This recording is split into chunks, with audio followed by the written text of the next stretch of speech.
એક વખત બુદ્ધ અને તેમના કેટલાક શિષ્યો કોઈ યાત્રા પર જઈ રહ્યા હતા. રસ્તામાં તેમણે એક ઝીલ જોઈ. તેથી આરામ કરવા માટે તેઓ એક વૃક્ષની છાયામાં બેસી ગયા. ત્યારે એક શિષ્યએ બુદ્ધને પૂછ્યું, પ્રભુ, જ્યારે મનમાં ખરાબ વિચારો આવે ત્યારે આપણે મનને શાંત કેવી રીતે કરીએ? બુદ્ધને તરસ લાગી હતી.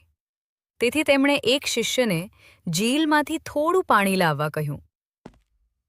જ્યારે શિષ્ય ઝીલ પાસે પહોંચ્યો ત્યારે ત્યાં કેટલાક લોકો કપડાં ધોઈ રહ્યા હતા. તેથી તે સ્વચ્છ પાણી માટે થોડું આગળ ગયો. પરંતુ જેમ જ તે ઝીલમાંથી પાણી ભરવા જતો હતો, અચાનક એક બળદગાડી ત્યાંથી પસાર થઈ, જેના કારણે ઝીલનું પાણી સંપૂર્ણ ગંદુ થઈ ગયું અને તેને ખાલી હાથે પાછા આવવું પડ્યું. આવીને તેણે બધી વાત બુદ્ધને કહી. બુદ્ધે કહ્યું, ચિંતા ન કર, આપણે બધા અહીં વૃક્ષની છાયામાં આરામ કરીએ. 1 કલાક પછી તેમણે ફરી તેને પાણી લાવવા મોકલ્યો. બળદગાડીના કારણે જે ઝીલ ગંદી થઈ ગઈ હતી તે આ વખતે ખૂબ જ સ્વચ્છ લાગી રહી હતી. તેથી શિષ્યે સ્વચ્છ પાણી લઈ જઈ બુદ્ધને આપ્યું.